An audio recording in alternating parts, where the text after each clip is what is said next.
नमस्कार, आप देख रहे हैं दूरदर्शन समाचार। आपके साथ मैं हूं पराक्रम सिंह शेखावत। बताएंगे आपको इस वक्त की बड़ी और महत्वपूर्ण खबरें। समाचार की शुरुआत सुर्खियों के साथ। मालदा हिंसा को लेकर घिरी ममता बनर्जी। भाजपा ने तस्वीर जारी कर लगाया आरोपी से मिली भगत का आरोप। सीआईडी के एक्शन पर भी उठाए सवाल। कालियाचक पहुंची एनआईए टीम। मुख्य आरोपी मोफक्केरुल इस्लाम को 14 दिन की पुलिस हिरासत।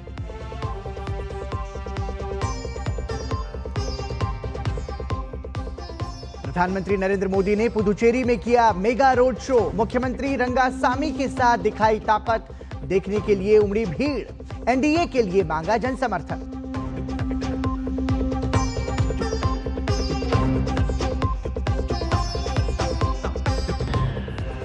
चुनावी राज्यों में तेज हुआ प्रचार। असम में गरजे नितिन नवीन। अमित शाह और योगी। ममता बनर्जी ने भी कोलकाता समेत कई जगह की रैलियां। केरल में भाजपा और एलडीएफ पर कांग्रेस का हमला।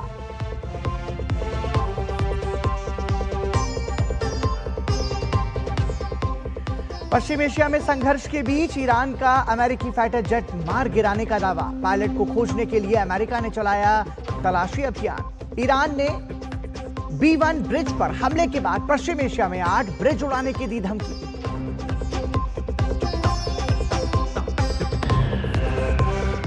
दिल्ली एनसीआर और आसपास के इलाकों में बदला मौसम का मिजाज। राजधानी दिल्ली सहित उत्तर भारत के कई इलाकों में बारिश। अफगानिस्तान में आया 5.9 तीव्रता का भूकंप। कश्मीर तक महसूस किए गए झटके।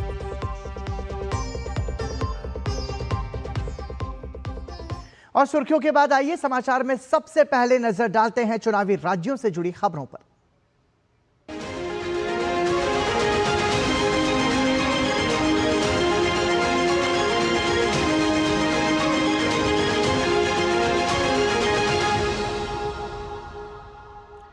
पुदुचेरी विधानसभा चुनाव के लिए प्रचार अभियान चरम पर है।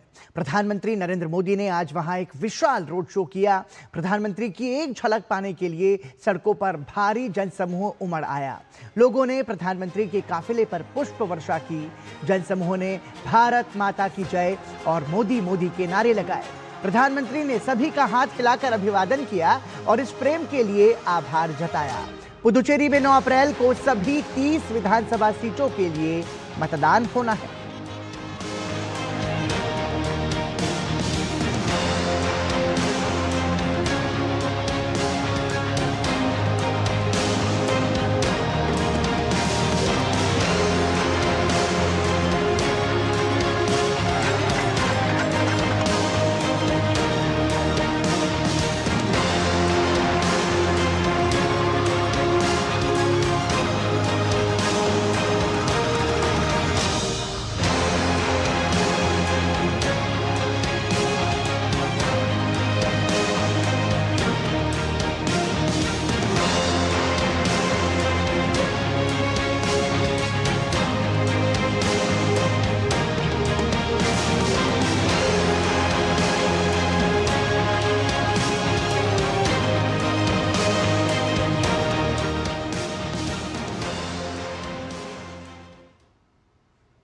तो देखा प्रधानमंत्री के प्रति लोगों का उत्साह जो था वो अपने पूरे चरम पर था। पुदुचेरी में आंखों में उत्साह और जोश के साथ लोग प्रधानमंत्री का स्वागत करते हुए नजर आए और नारे लगा रहे थे और हाथ हिला रहे थे। कई लोग इस पल को अपने मोबाइल फोन में कैद करने में जुटे दिखे, जबकि कुछ लोगों ने प्रधानमंत्री को देखकर अपना उत्साह खुलकर जाहिर किया। प्रधानमंत्री के रोड शो के लिए यहाँ पर पुदुचेरी में जबरदस्त उत्साह है। काफी देर से लोग यहाँ पर खड़े हुए थे, इंतजार कर रहे थे। धूप की और गर्मी की उन्होंने परवाह नहीं की। आइए हम कुछ लोगों से बात करते हैं। कैसा लगा आपको आज फाइनली आपको इतने नजदीक से देखा प्रधानमंत्री को? हम फर्स्ट टाइम मोदी जी को देखे ना, इतना अच्छा लगा। बच्चे भी इतना खुश हो गए हैं, हमको बहुत मजा आया। हमारे घर सामने मोदी जी जा रहे हैं, ऐसे लगा कि पास से मिल लिए हैं। आपको कैसा लगा? बहुत अच्छा लगा, उनसे मिलके बहुत ही खुशी हुई, उनको देखे बहुत अच्छा लगा। We are proud of Modi. We are so grateful to have Mr. Modi ji as our Prime Minister, and as long as he is our Prime Minister, we have no fear. He is our strength and our courage, and as long as he is there, we don't need to fear about anything. मैं एक ही बात कहना चाहूंगी, मोदी है तो मुमकिन है। आप इनकी बात समर्थन करते हैं? यस, मोदी है तो मुमकिन है। तो जैसे कि आपने सुना इन लोगों से, मोदी है तो मुमकिन है, और यह आवाज है पुदुचेरी की। कैमरामैन संजय कुमार जैना के साथ मैं विशाल बरिस्टो, डीडी न्यूज पुदुचेरी। पश्चिम बंगाल के मालदा में कालियाचक की हिंसा ने सियासत से लेकर सुरक्षा तंत्र तक हलचल मचा दी है। न्यायिक अधिकारियों को बंधक बनाने की घटना के बाद मामला अब राष्ट्रीय स्तर की जांच तक पहुंच गया है और सुप्रीम कोर्ट की सख्ती के बीच एनआईए ने जांच की कमान संभाल ली है। इस बीच मुख्य आरोपी की पुलिसकर्मियों और सत्तारूढ़ नेताओं के साथ सामने आई तस्वीरों ने विवाद को और गहरा कर दिया है। इस बीच कालियाचक कांड के मुख्य आरोपी मुफाकिरुल इस्लाम को 14 दिनों की पुलिस हिरासत में भेजा गया है, जबकि बाकी लोगों को 7 दिन की पुलिस हिरासत में भेजा गया है।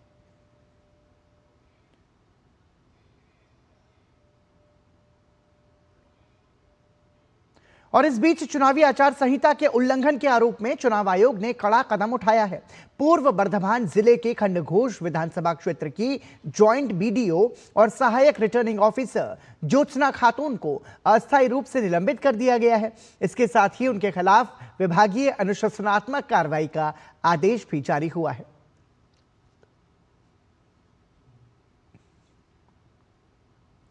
कांग्रेस ने तमिलनाडु में 23 अप्रैल को होने वाले विधानसभा चुनाव के लिए 27 उम्मीदवारों की सूची जारी कर दी है। पार्टी ने तमिलनाडु कांग्रेस अध्यक्ष के सेल्वपेरुंथगई को श्री पेरम्बदूर एससी सीट से उम्मीदवार बनाया है। वहीं विधानसभा में कांग्रेस विधायक दल के नेता एस राजेश कुमार किल्लियूर से चुनाव लड़ेंगे, जबकि पूर्व सांसद ए चल्ला कुमार को कृष्णागिरी से मैदान में उतारा गया है। आपको बता दें कि तमिलनाडु में कांग्रेस सत्तारूढ़ डीएमके के साथ गठबंधन में 234 में से 28 सीटों पर चुनाव लड़ रही है। कर्नाटक के दावणगेरे उपचुनाव से पहले सियासी सरगर्मी तेज हो गई है। 9 अप्रैल को होने वाले उपचुनाव के मद्देनजर भाजपा और कांग्रेस ने प्रचार अभियान तेज कर दिया है। इसी कड़ी में दावणगेरे में भाजपा एमएलसी टी रवि ने पार्टी कार्यालय में अन्य नेताओं के साथ कांग्रेस सरकार के खिलाफ चार्जशीट जारी की। सीटी रवि ने आरोप लगाया कि कांग्रेस सरकार ने 3 साल में राज्य को लूटने का काम किया है। उन्होंने कहा कि चार्जशीट में भ्रष्टाचार, महंगाई, कानून व्यवस्था की खराब स्थिति, बढ़ते अपराध, किसानों की आत्महत्याएं और सरकारी अधिकारियों के कथित उत्पीड़न जैसे कई मुद्दे शामिल हैं।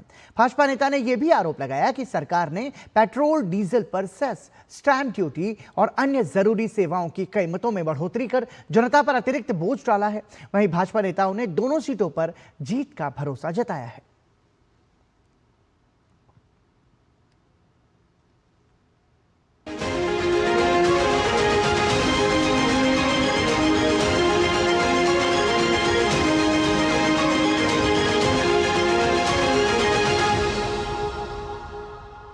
तो जनादेश 2026 के तहत आप देख रहे थे चुनावी राज्यों से जुड़ी हुई खबरें, और आइए बढ़ते हैं आगे। रेल मंत्री अश्विनी वैष्णव ने भारतीय रेलवे की उपलब्धियों को लेकर महत्वपूर्ण जानकारी साझा की है। उन्होंने बताया कि कुल 6,677 LHB कोचों को निर्माण उनका किया गया है, जिससे बड़े पैमाने पर यात्रियों की सुरक्षा और आराम में उल्लेखनीय सुधार हुआ है। उन्होंने ये भी कहा कि भारतीय रेलवे पूरे देश में कनेक्टिविटी को परिवर्तित कर रहा है, जिससे दूर दराज के क्षेत्रों को भी बेहतर संपर्क मिल रहा है। इसके अलावा 1,674 लोकोमोटिव का निर्माण किया गया है, जो घरेलू विनिर्माण क्षमता को मजबूत बढ़ावा देने की दिशा में एक महत्वपूर्ण कदम है। ये उपलब्धियां भारतीय रेलवे के आधुनिकीकरण और आत्मनिर्भर भारत की दिशा में तेजी से बढ़ते कदम को दर्शाती है।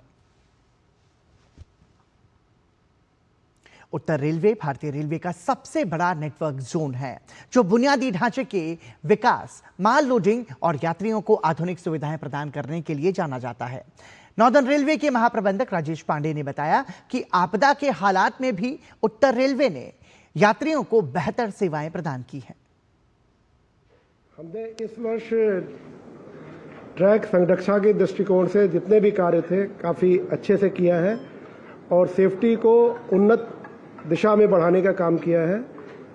लोडिंग भी हमारी काफ़ी अच्छी रही है और हमने ढेर सारे स्पेशलाइज्ड सर्विसेज चलाए। जब हमारी एयर सर्विसेज डिस्टर्ब हुई थी तब हमने सभी को जो है नॉर्दर्न रेलवे सर्वप्रथम आया कि हमने करीब 100 गाड़ियां उस समय चलाई ऑपरेशन सिंदूर के समय हमने गाड़ियां चलाई, समर स्पेशल्स और जितनी टीओडी है, गत वर्ष हमने करीब 5100 से ज़्यादा गाड़ियां चलाई और विभिन्न यात्रियों को उनके गंतव्य तक पहुंचाया। पैसेंजर इनकम भी हमारा गत वर्ष काफ़ी अच्छा रहा और हमारी जो स्पीड है, average speed of the train है, वो उसमें करीब 6% की वृद्धि हुई है। संसद ने 79 केंद्रीय कानूनों में 784 प्रावधानों में संशोधन कर जन विश्वास विधेयक 2026 पारित कर दिया है।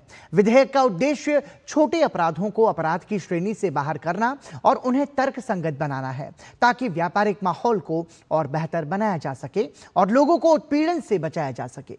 देखिए डीडी न्यूज संवाददाता कुमार आलोक की ये रिपोर्ट। केंद्रीय वाणिज्य एवं उद्योग मंत्री पीयूष गोयल ने जन विश्वास बिल को ऐतिहासिक बताते हुए कहा है कि एक ही कानून के माध्यम से 79 अलग अलग अधिनियमों में 1000 प्रावधानों को अपराध मुक्त किया गया है। इन्हें सरल बनाया गया है और इस बदलाव के माध्यम से आम आदमी, एमएसएमई उद्यमियों, स्टार्टअप और अन्य व्यवसाय के लिए कानून को सरल बनाया गया है।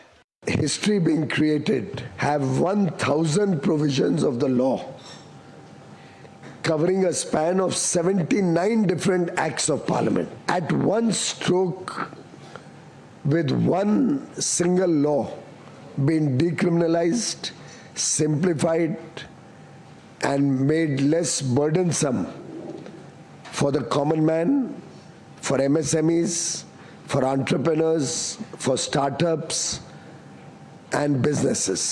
केंद्रीय मंत्री ने कहा कि छोटे अपराधों के लिए जहां समाज को कोई नुकसान नहीं हुआ है, जो इतने गंभीर भी नहीं है कि व्यक्ति को अदालत में ले जाए, हमें ऐसे लोगों को मौका देना चाहिए। यह मौका चेतावनी के माध्यम से या सुधार नोटिस के माध्यम से दिया जाएगा, जो प्रधानमंत्री नरेंद्र मोदी और उनकी सरकार का आम आदमी पर भरोसे को दर्शाता है। We believe very strongly that for minor offences where there is no harm caused to society, for minor offences which are not significant enough to take the person to a court of law, there is no deliberate attempt to break the law, we must give the person a chance, either through a warning or through an improvement notice, which can be escalated if he becomes a repeated offender. It demonstrates the trust Prime Minister Narendra Modi and his government have on the common man. 23 मंत्रालयों के द्वारा प्रशासित 79 केंद्रीय अधिनियमों के 784 प्रावधानों में संशोधन किया गया है। इनमें से 717 प्रावधानों को अपराध की श्रेणी से बाहर कर दिया गया है। नियमों में इस बदलाव से व्यापार करने में अब आसानी होगी, जबकि 67 प्रावधानों में संशोधन करके जीवन यापन को सुगम बनाया गया है। जन विश्वास बिल लागू हो जाने पर मौजूदा कानून के कई अपराध के दायरे से बाहर हो जाएंगे। ड्राइविंग लाइसेंस से लेकर आग लगने के झूठे अलार्म तक कई पर सजा के प्रावधान बदल जाएंगे। सरकार का दावा है कि इससे जनता की ईज ऑफ लिविंग बेहतर होगी, जीवन स्तर में बदलाव आएगा। संसद के दोनों सदनों से जन विश्वास बिल पारित हो गया है और अब गजट नोटिफिकेशन जारी होते ही यह बिल कानून की शक्ल ले लेगा। कुमार आलोक की रिपोर्ट, डीडी न्यूज। भारत की जनगणना 2027 के पहले चरण की शुरुआत हो चुकी है। इसी क्रम में लोकसभा अध्यक्ष ओम बिरला ने दिल्ली स्थित अपने आवास पर स्वगणना पंजीकरण पूरा किया। लोकसभा अध्यक्ष ओम बिरला ने देशवासियों से आग्रह किया कि इस महत्वपूर्ण राष्ट्रीय प्रक्रिया में सक्रिय भागीदारी निभाएं, स्वयं अपनी जानकारी दर्ज करें, अपने परिचितों को भी प्रेरित करें और जनगणना से जनकल्याण के ध्येय में सहयोगी होकर सशक्त समृद्ध भारत के निर्माण में योगदान दें।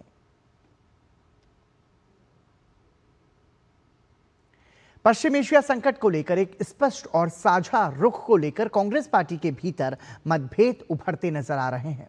पार्टी नेतृत्व पर सवाल उठाते हुए कांग्रेस के वरिष्ठ नेता आनंद शर्मा ने कहा कि कांग्रेस की कोई स्पष्ट विचारधारा सामने नहीं आ रही है। साथ ही उन्होंने कहा कि कांग्रेस कार्य समिति की बैठक विचार विमर्श कर एक विचारधारा तय करनी चाहिए और इस पर उचित निर्णय लेना चाहिए। What is the party line? I fail to understand who is talking of a party line. I am a congressman. I have been heading the foreign affairs for a long time. I have been a minister. I am a member of the working committee. Should we not be collectively determining the party line? Congress Working Committee should meet, deliberate, and have a line. But a line Congress historically has always stood up for the country. Whether we are in government or not, India, its interest and the interest of the Indian diaspora. सरकार ने पश्चिम Asia संघर्ष और इसके कारण दुनिया भर में कच्चे तेल की आपूर्ति में आई बाधाओं के बीच 30 जून तक महत्वपूर्ण पेट्रोकेमिकल्स उत्पादों पर सीमा शुल्क में छूट दी है। सरकार के इस फैसले का इंडियन फार्मास्यूटिकल अलायंस के महासचिव सुदर्शन जैन ने सराहना की है। उन्होंने कहा कि भारत सरकार ने 40 महत्वपूर्ण उत्पादों पर मूल सीमा शुल्क से छूट दी है। इस प्रयास से दवाओं की उपलब्धता बनाए रखने में मदद मिल रही है। आज दुनिया में एक वेस्ट एशिया में वॉर के कारण बहुत बड़ी क्राइसिस चल रही है। जो प्रोडक्ट्स हैं वो भी डिलेड आ रहे हैं क्योंकि सप्लाई चेन पूरा इम्पैक्ट हो गया है। इस क्राइसिस को मैनेज करने के लिए इंडियन गवर्नमेंट ने एम्पावर्ड कमेटी सेक्रेटरीज की बनाई है। इंडियन फार्मास्यूटिकल इंडस्ट्री अप्रिशिएट करती है गवर्नमेंट के स्टेप्स को, और रिसेंटली जो स्टेप्स लिए गवर्नमेंट ने, एक तो रोड टैप को रिवाइव कर दिया है ओरिजिनल रेट को सितंबर तक के लिए, और कल गवर्नमेंट ने कस्टम को भी 40 प्रोडक्ट्स को एग्जम कर दिया है कस्टम ड्यूटी से। हम गवर्नमेंट को बहुत बहुत धन्यवाद करना चाहेंगे इस सब स्टेप्स के लिए, और हम सब मिलके पेशेंट को एश्योर करेंगे कि दवाओं को मिल पाए। रक्षा मंत्री राजनाथ सिंह ने विशाखापत्तनम में नौसेना विज्ञान और प्रौद्योगिकी प्रयोगशाला में लार्ज कैविटेशन टनल परियोजना की आधारशिला रखी। यह अत्याधुनिक सुविधा भारत की नौसेना की अनुसंधान और परीक्षण क्षमता को मजबूत करेगी और देश को रक्षा तकनीक में आत्मनिर्भर बनाने की दिशा में एक बड़ा कदम साबित होगी।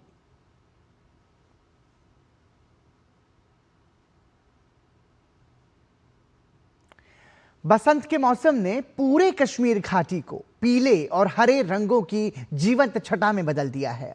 सरकार द्वारा 2 साल पहले राष्ट्रीय तिलहन मिशन शुरू किए जाने के बाद से यह इलाका लहलहाते सरसों के खेतों से फिर से खिल उठा है।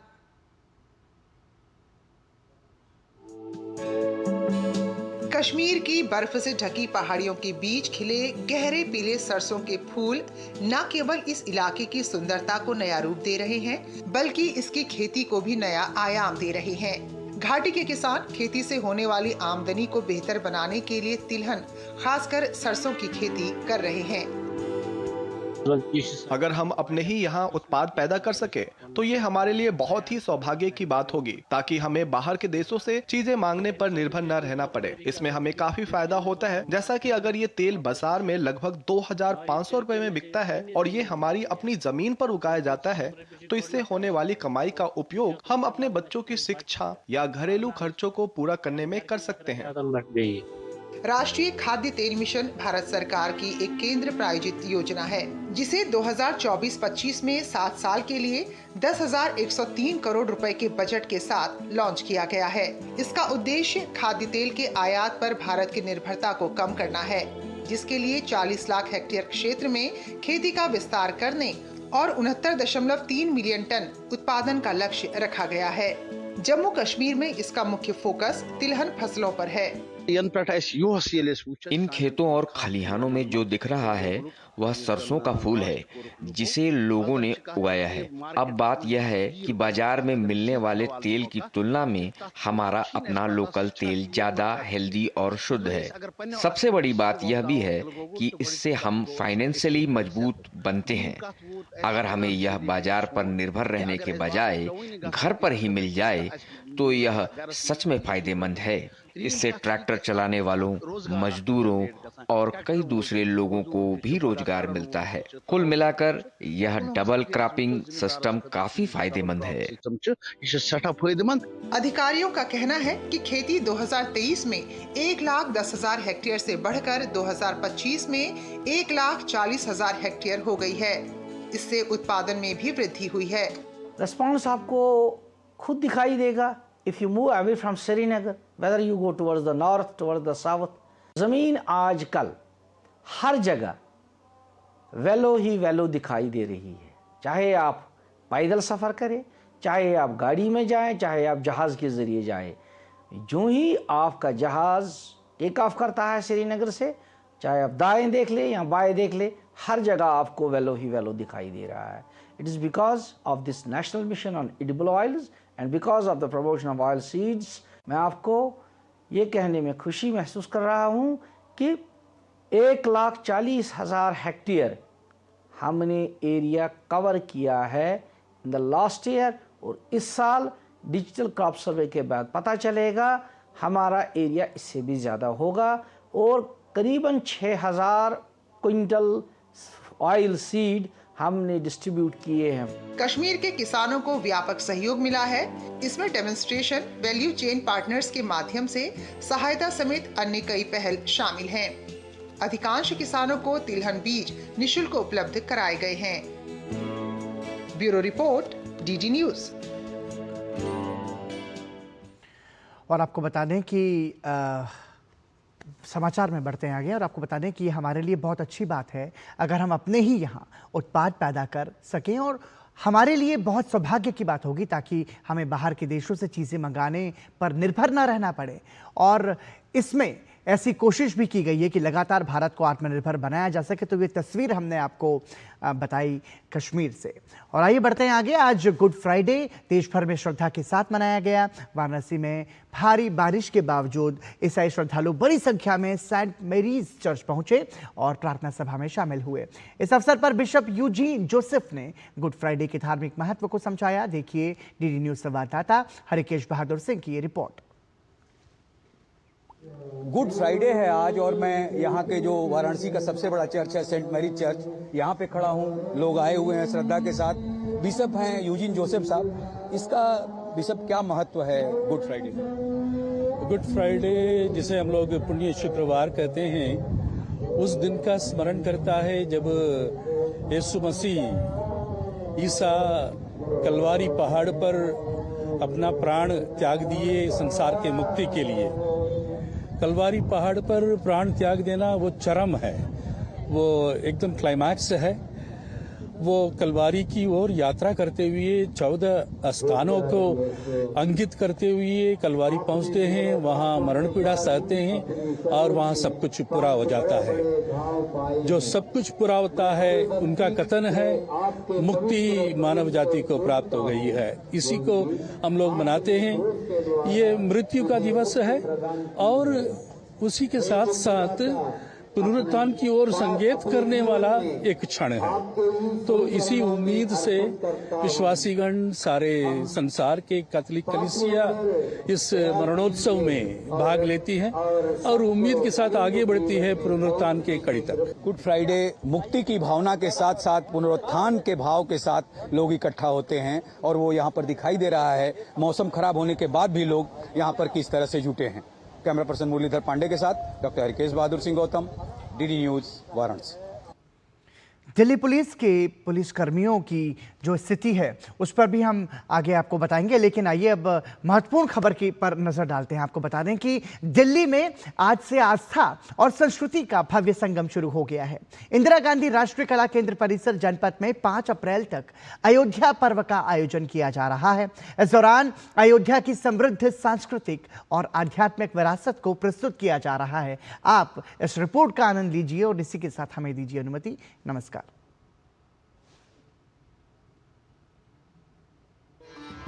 राजधानी दिल्ली में अयोध्या पर्व के जरिए आस्था, संस्कृति और भविष्य की सोच को एक मंच पर लाने की पहल की गई है।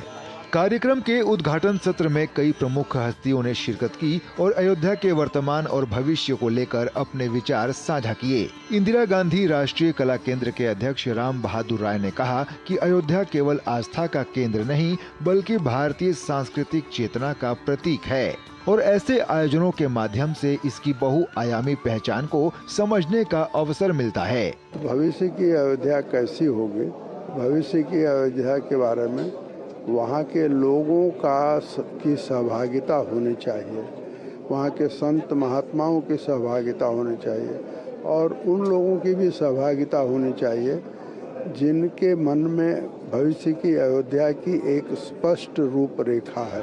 वहीं राजस्थान की उप मुख्यमंत्री दिया कुमारी ने अयोध्या को भारतीय परंपरा और मर्यादा का आदर्श बताते हुए कहा कि यह देश की सांस्कृतिक विरासत को मजबूत करने का माध्यम है। अयोध्या पर्व हमारे लिए विशेष महत्व रखता है, जो कि भारत की सांस्कृतिक चेतना और पुनर्जागरण का प्रतीक बन गया है। अयोध्या केवल एक वाक्य नहीं बल्कि एक दर्शन है।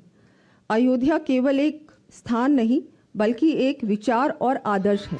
जम्मू कश्मीर के उपराज्यपाल मनोज सिन्हा ने अपने संबोधन में कहा कि अयोध्या का विकास भारत की सांस्कृतिक पुनर्जागरण की दिशा में एक महत्वपूर्ण कदम है, जो पूरे देश को एक सूत्र में जोड़ता है। अयोध्या हमें याद दिला रही है कि प्रगति का अर्थ अपनी जड़ों को भूलना नहीं होता। अयोध्या हमें याद दिला रही है कि हमें जीवन में सिर्फ गति नहीं प्राप्त करनी है बल्कि दिशा भी सही रखनी है। इस आयोजन में राम राज्य, शबरी के राम जैसे विषयों पर चर्चा, सांस्कृतिक प्रस्तुतियां, लोक कला और अवधी हाट जैसे विशेष आकर्षण भी शामिल हैं, जो अयोध्या की समृद्ध परंपरा को जीवंत रूप में प्रस्तुत कर रहे हैं। डीडी न्यूज के लिए अंकित मिश्रा की रिपोर्ट।